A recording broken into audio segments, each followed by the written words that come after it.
Halo guys, perkenalkan nama saya Raditya Biswanto. Saya dari kelas 11A. Di sini saya akan membuat project meet, yaitu pelajaran LM Bahasa Indonesia. Dan di sini saya akan membawakan cerpen yang berjudul Armageddon karya Darmanto. Selamat menyaksikan, tonton. Dah. Kau telah berjuang menaklukkan hari-harimu yang tak mudah. Biar ku menemanimu, membasuh lelahmu.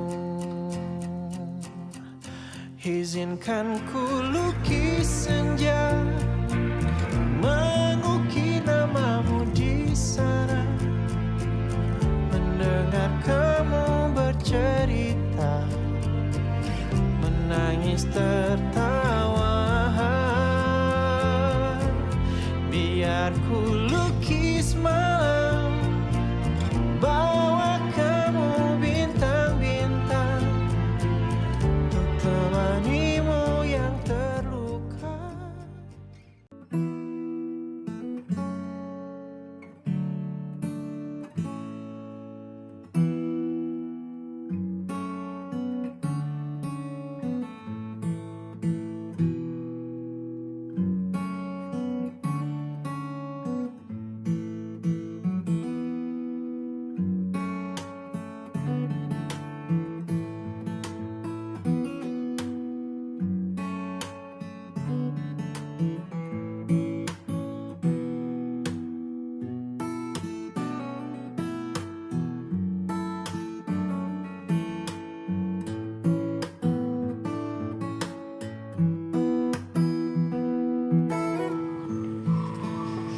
Malam hari, dataran tandus itu lengang. Suasana tenang karena matahari sudah lama menyelam dan terang dari suasana kegaduhan, dan kembali dataran tandus itu akan mulai tidur, mengasuh dari segala kegiatan.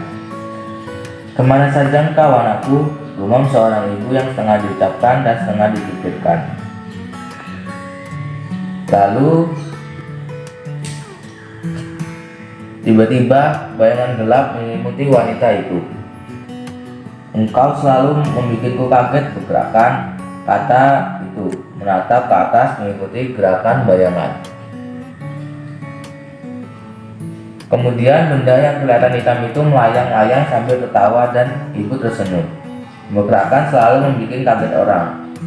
Maafkan wahai ibu yang cantik, kata benda hitam itu yang terus melayang-layang di atasnya. Aku bosan melihatmu, kata ibu itu sambil tersenyum. Demikianlah selalu orang berkata. Bosan, tetapi selalu mereka ingin menatap wajahku, walaupun setelah itu orang akan lari terbirit-birit. Hahaha, aku memang makhluk yang suci, yang dengan setianya mengawani setiap kesendirian. Padahal aku kau kawani bergerakan, kata ibu itu sambil menghentikan langkahnya dan menyadarkan badannya pada bongkahan batu. Sejenak benda hitam itu melayang dan berputar-putar, kemudian mendarat di atas bongkahan batu yang ada di depannya. Benda hitam itu adalah makhluk yang aneh, berkepala tapi tak punya badan, dengan alat-alat tubuhnya di dalam yang masih utuh, kerongkongan, paru-paru, jantung, limpa, urat, darah, dan usus-ususnya. Pada ujungnya mengalah guburnya, hingga ia merupakan makhluk yang mengerikan dan menjijikkan. Bergerakan tersenyum, bulan sepotong semangka berdiri bulu romannya. Mengapa engkau sendirian saja di dataran yang lenggang ini, wahai ibu yang manis? Tanya bergerakan. Aku bersamamu, bersama bongkahan batu, dataran dan rumput-rumput. Jangan pura-pura engkau tidak mengetahuinya, jawab ibu itu dengan tersenyum. Benar, selalu saja kita kekurangan perbendaharaan bahasa untuk melukiskan keadaan kita. Tapi maksudku, apakah engkau sedang mencari sesuatu? Tidak, aku tidak mencari sesuatu, karena aku memang tidak kehilangan sesuatu. Engkau merasa bahwa ada selalu sesuatu yang hilang dari alam semesta ini. Aku kira tidak, hanya kabur saja. Ya, ya, aku sedang mengejar yang kabur. Dataran tandus diselimuti kedinginan, bongkahan batu-batu mengisap embun. Siapa yang kabur? Anak tunggalku yang secantik ibunya. Benar, yang secantik aku. Berapa lama sudah? 5 hari, 5 malam sudah. Bukan main. Dengan siapa gerangan? Dengan siapa? Siapa yang tahu? Dengan seorang mungkin, tapi setidak-tidaknya dengan sesuatu. Bukan main-main. Itulah sebabnya aku cari sungguh-sungguh. Gerakan itu mengibas-ibaskan ususnya. Ibu itu terus tersenyum sesaat sepi. Oh, ini namanya habis-habisan, bentak gebrakan. Apanya yang habis-habisan? Banyak sesuatunya. Apakah sesuatu bisa habis? Kalau sesuatu tidak bisa habis, kenapa engkau mengejar-ngejarnya dan mengkhawatirkannya? Aku tidak mengkhawatirkannya. Aku peduliku. Lalu buat apa engkau mengejarnya? Buat mengetahui dengan siapa dia kabur. Bulan beku, langit membisu. Terdengar di balik bongkahan batu sepasang kaki menyeret debu. Duh raga, pergilah nyawa.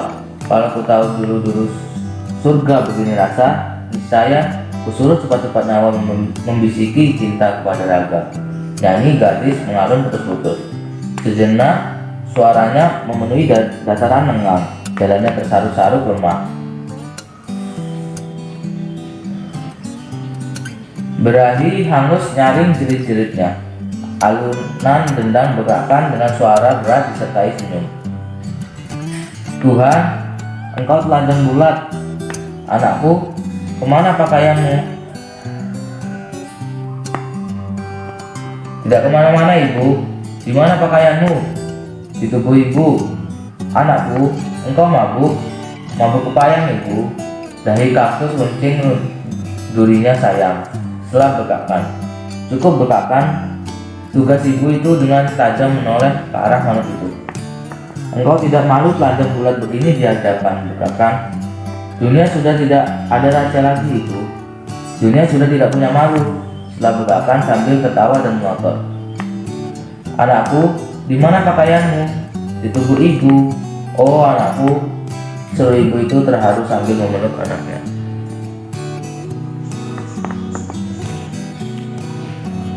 Ibu emang pelupa. Bukankah aku sering memakai pakaian ibu dan ibu sering memakai pakaianku?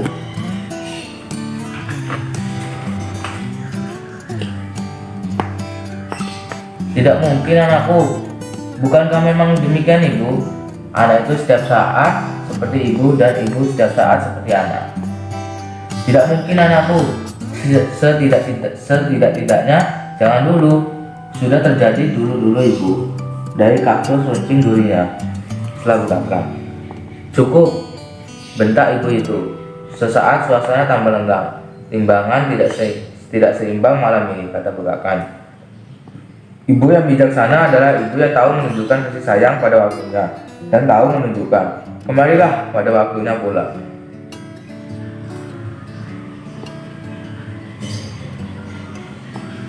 Anakku, aku asuh kau dengan segala pengorbanan. Ibu juga diasuh oleh ibunya dengan segala pengorbanan. Dan ibunya ibu juga diasuh oleh ibunya dengan segala pengorbanan. Dan seterusnya. Timbangan makin berat sebelah. Lalu ibu itu menampar muka anaknya hingga terhenyak ke samping dan tersandar keras pada bongkahan batu. Anak itu mengandu sambil memenggangi bahunya. Kalau engkau berani dengan ibumu, kenapa engkau tidak berani menjawab dengan terus terang? Baiklah ibu, akan aku jawab dengan terus terang. Siapa dia? Si boneka. Si boneka? Tuhan, tapi dia itu pacarku, anakku. Engkau sudah terlampau jauh melangkah anakku. Ibu, maafkanlah aku. Si boneka itu pacarku dan tidak ada seorang pun yang mampu merenggut dia dari pelukanku, anakku. Ibu, maafkan aku tidak tahu. Sungguh mati aku tidak tahu. Engkau pura-pura tidak tahu. Gadis-gadis sekarang pura-pura tidak tahu mengenai urusan orang tuanya. Tuhan, ampunilah aku. Oh, seandainya aku tahu dia pacar ibuku. Bohong, engkau tahu sejak dulu. Engkau memang berusaha merebutnya dariku. Tidak, Tidak ibu, dia sendiri mencintai aku. Bohong besar. Dia tidak mencintai siapa-siapa selain aku. Ibu melihat buktinya. Aku dilarikannya 5 hari 5 malam. Engkaulah yang melarikan dia. Tidak, ibu, cukup. 5 hari 5 malam. Apa saja yang telah engkau kerjakan dengan bonekaku? Oh ibu, jawab. Gagang gelisah menjelang disiplin. Meradang sudah ranjang yang lain.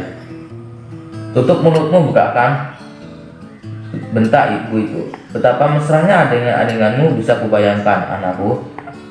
Bercanda apa saja kalian waktu itu? Jawab. Oh ibu. Lemparan-lemparan kulit kacang, rebutan sapu tangan. Jawab. Oh ibu, maafkan aku. Apakah kesalahan sebesar itu bisa dihapus dengan maaf? Bagiku, engkau berbuat apa saja aku tak peduli. Asal jangan dengan orang yang menjadi pujaanku. Berapa kali kau bersetubuh dengan bonekaku? Ibu jawab. Oh ibu.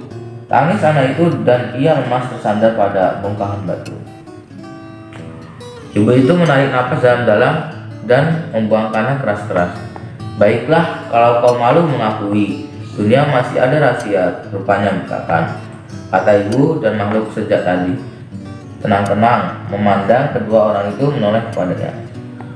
Aku harus mencari bukti-bukti yang kuat hingga segala tujuanku terhadap benar adanya, dan hatiku pun puas. Bekakkan, apakah engkau sanggup mencarikan bukti buatku? Kau benar, bekakkan. Nah, lihatlah sepasang kakinya yang seperti kualam itu. Sepasang pahanya yang bercahaya-cahaya dia gosokkan dengan ganas kepada bonekaku. Aku merasa sakit dan nyeri sekali.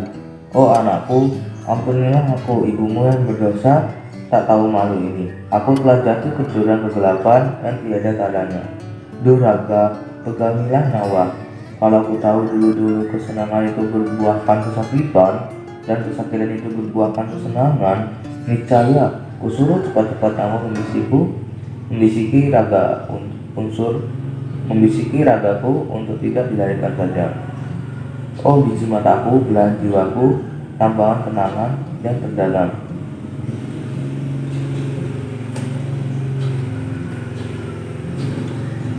Kau benar, bukakan, teriak ibu itu tiba-tiba.